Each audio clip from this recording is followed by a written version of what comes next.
morning. Thank you for having me. My name is Ross Smith. I'm Director of Test for the Microsoft Lync team in Office. And I'm going to talk a bit today about some work that we've done with gaming in the workplace to what we call productivity games, the idea of building game mechanics, game elements, not gamification, into the workplace so that the act of playing the game will actually get work done. We've been doing this for 7 or 8 years now, started in Windows, and so I'll have a couple examples here, but just kind of share some of the lessons we've learned, both positively and negatively, and with a little luck, I'll be able to use this.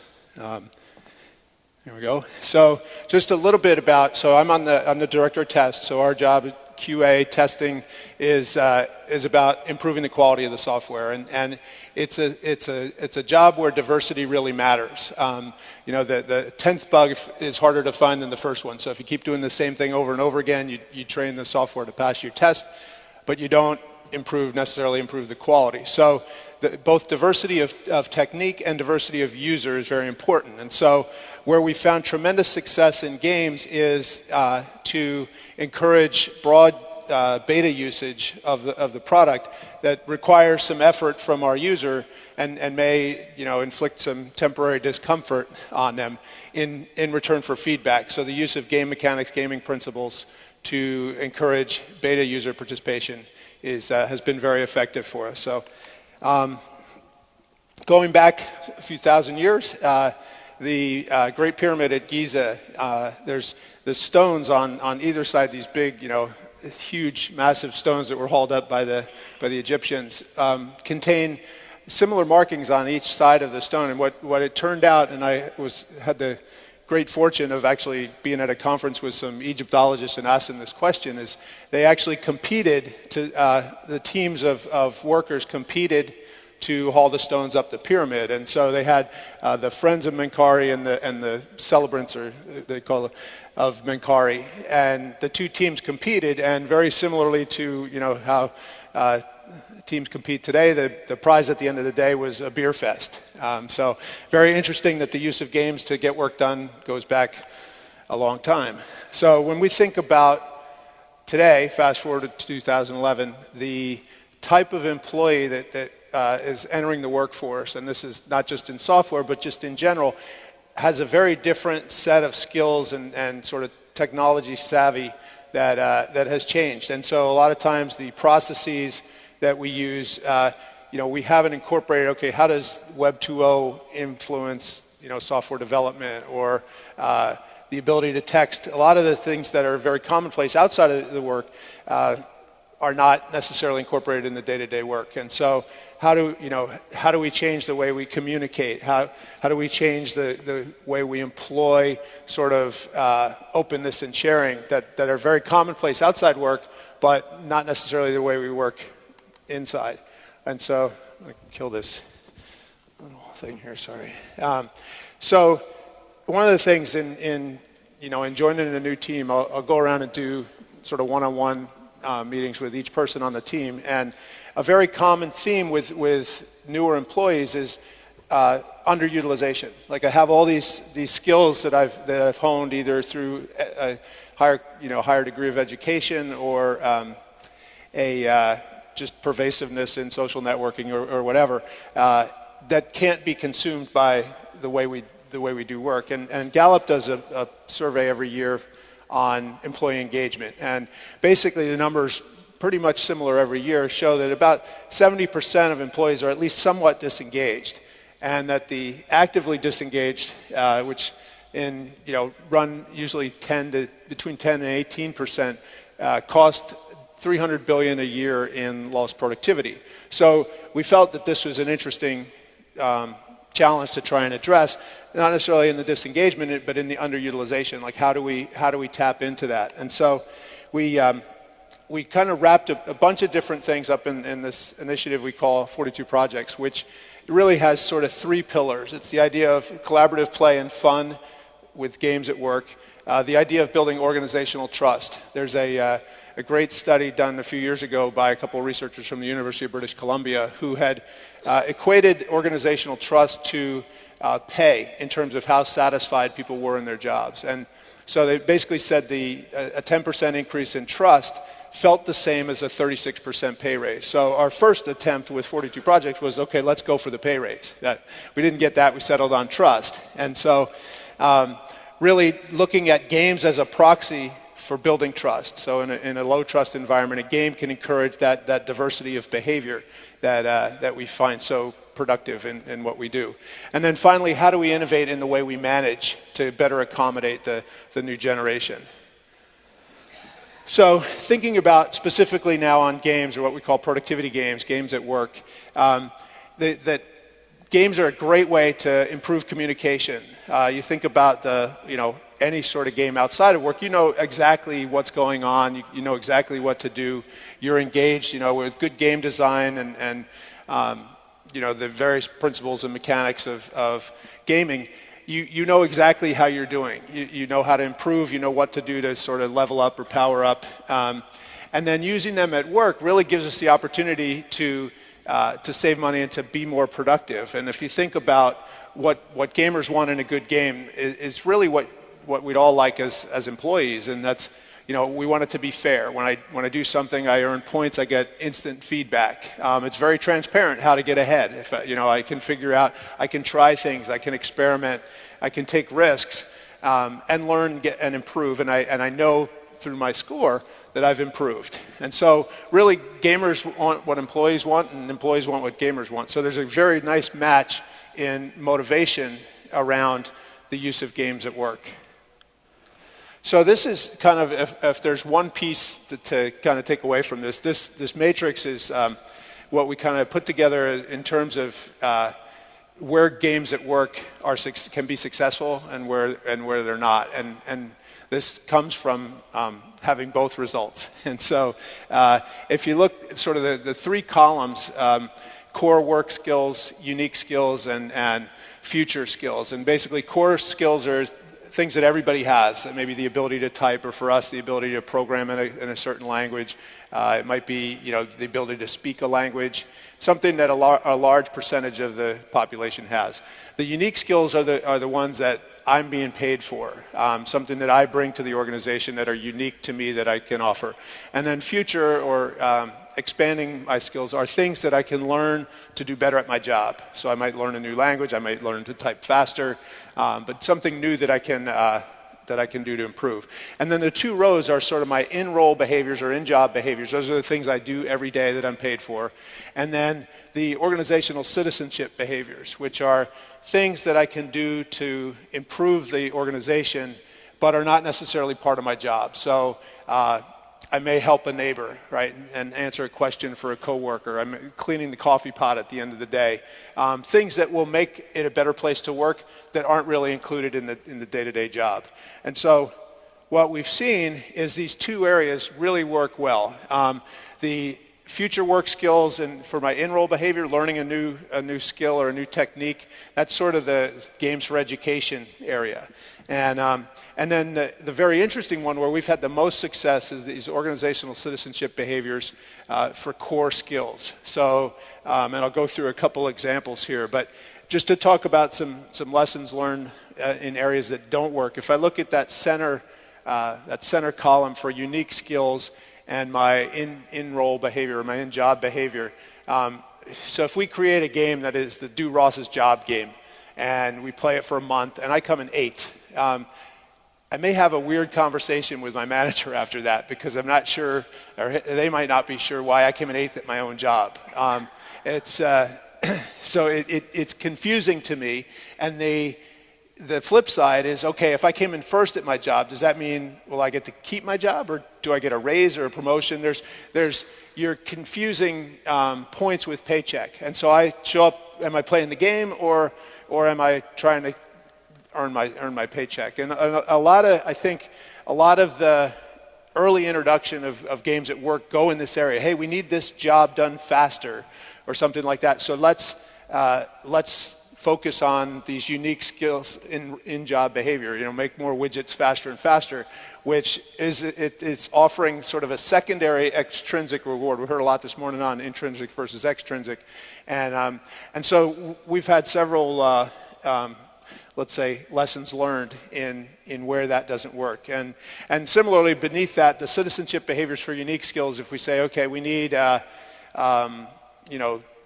apply Ross's ability to speak Slovakian to a project, and I'm the only one, because it's a unique skill for me, well then just ask me to do it. You don't have to build a big game for a small target audience. So there you really don't have many players. So the key area is that lower left that lower left square with core skills and citizenship behavior. So I'll talk about a few examples, and really, what we're trying to do is sort of recapture that discretionary time at work. I'm sitting at my desk eating lunch and playing solitaire. Instead of that, maybe I could be playing a game to help out the organization. So that's really where we're trying to target and improve productivity. So the first example I'll talk about is in localization testing. Some of you may work with software and be familiar, but just a brief overview. There's a sort of an economic benefit to localizing software for different languages. So if I use it in English and then maybe Spanish and so on and so on. And for Windows, which was where we wanted to target, this is a massively hard, large-scale problem. Windows ships in 100 languages, and there are thousands of strings, and so it's a big challenge to kind of go through and make sure every string or screen gets translated correctly, and then also is assessed to be sort of geopolitically correct. And so it's something that you really, the cost of getting something wrong could be very significant. So there's a lot of effort that goes into it.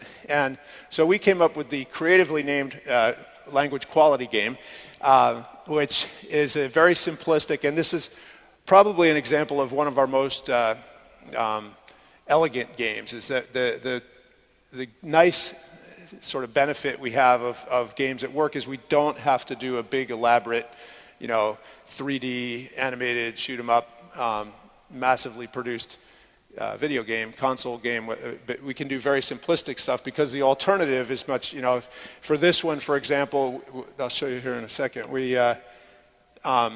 there's a shot of the game, and really you're reviewing these dialogues with the strings in the dialogue. So what we're competing with in this game is I hand you a stack of printouts with dialogue images on it and a pen and say, would you please find any errors, which you might get through 2 or 3, but you lose interest pretty quickly. So a very simple animated game like this has tremendous results. And so really what we wanted to do here was target native language speakers within Microsoft to contribute to the assessing the quality of the dialogues and the strings.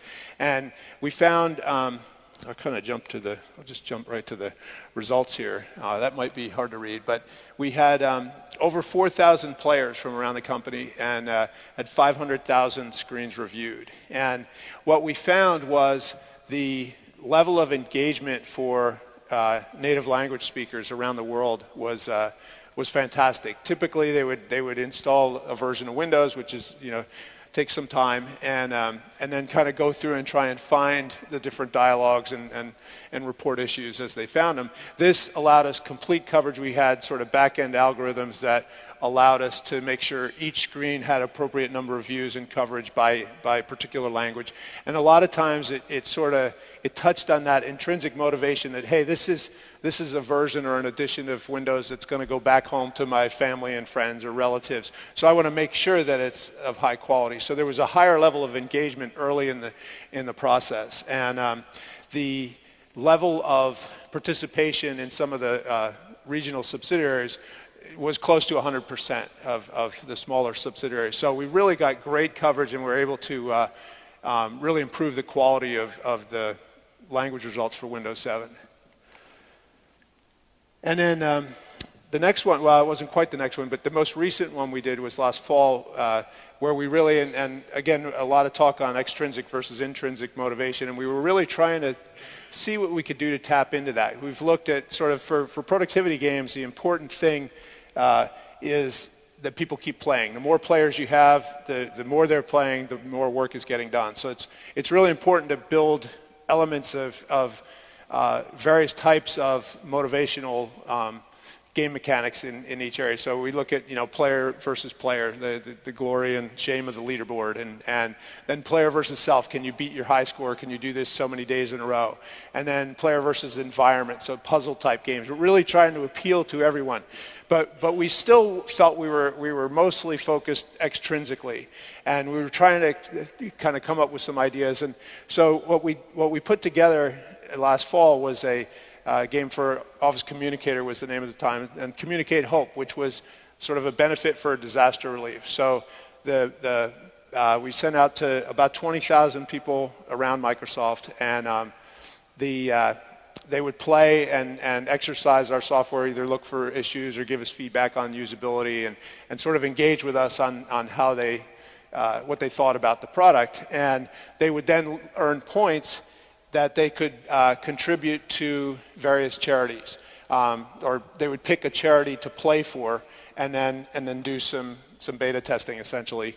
And we had teams and individuals. Teams could sponsor certain scenarios, and so that allowed us to use sort of instrumentation metrics from our test process and sort of direct player behavior. So if we needed coverage in a certain area, we could use game mechanics and points and badges and things to drive activity into those certain areas.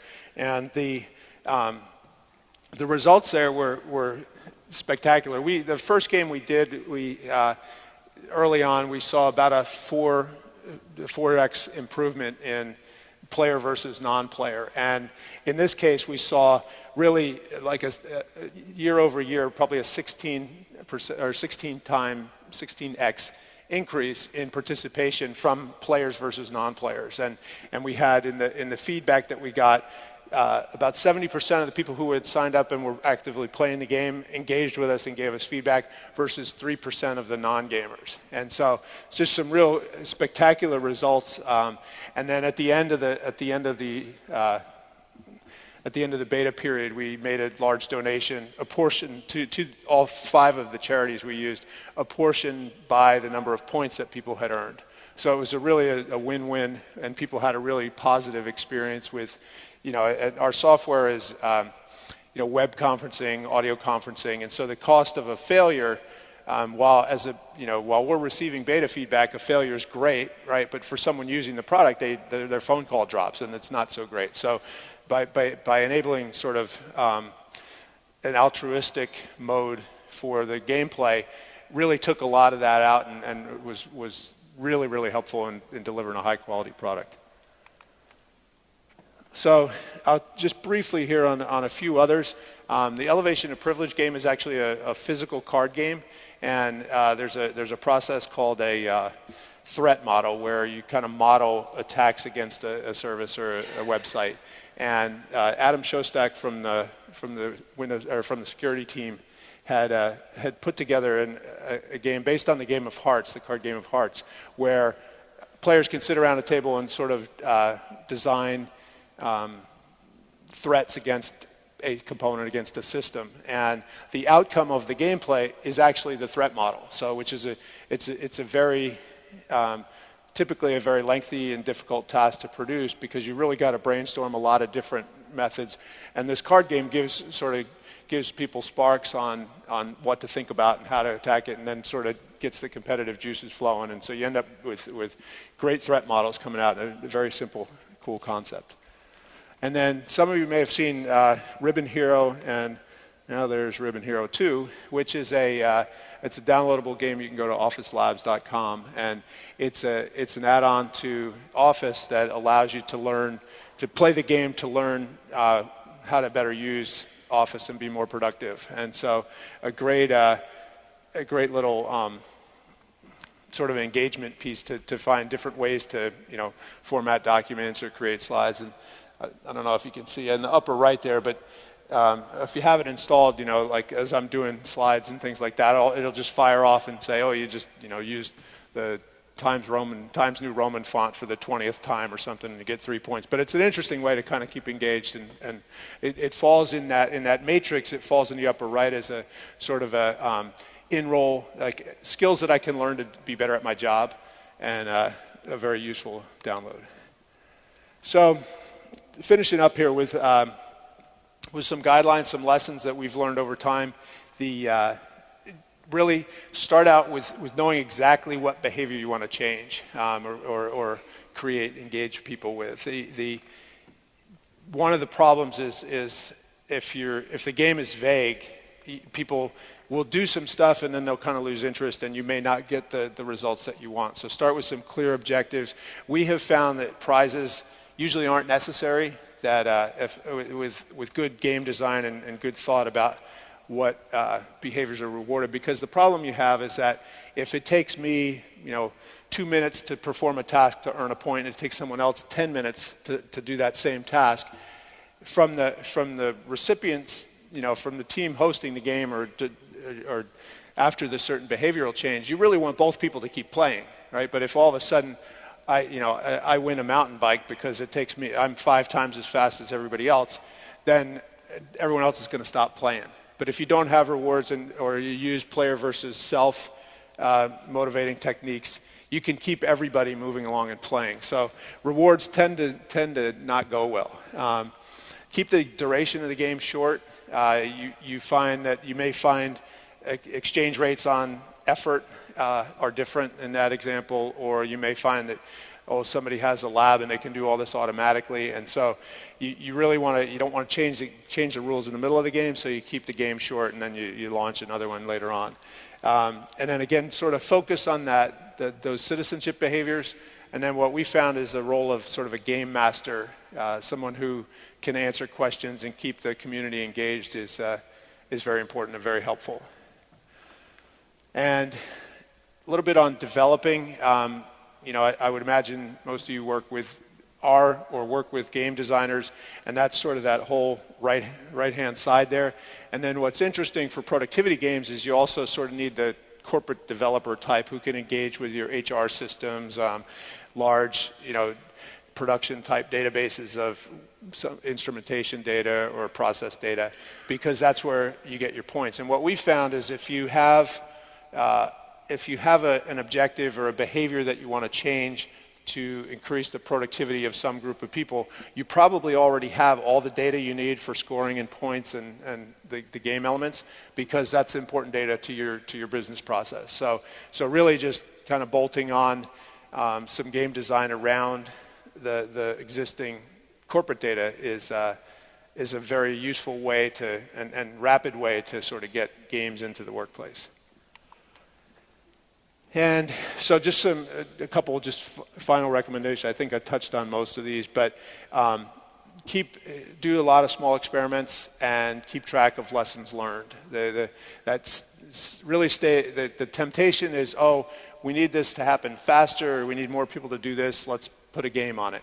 And that doesn't work. It's that competition with the paycheck usually does more harm than good. And so really think about how to think about citizenship. And if there's an area where you need more productivity, you need more coverage, you need more something, think about people other than the people who are already working in that area. Think about recruiting others to play a game to help. I always think about the Netflix prize and the person who had the job developing the algorithm before the Netflix prize, and how I'd be curious on what they felt about someone else winning $1 million for their job.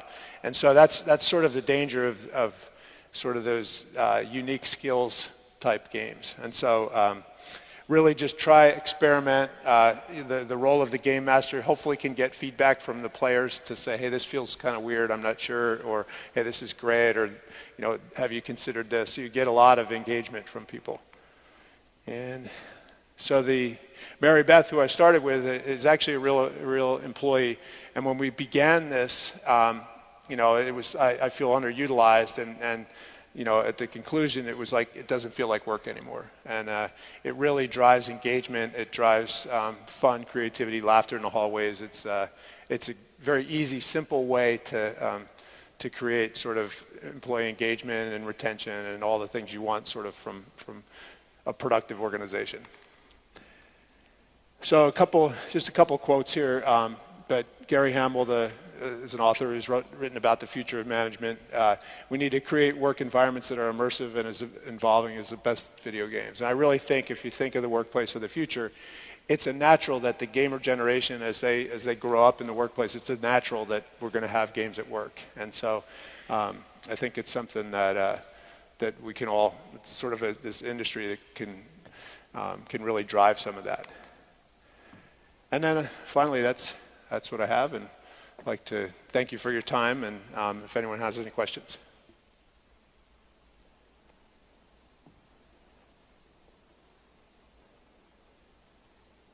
Crystal clear? Excellent. Well, thank you all very much for your time.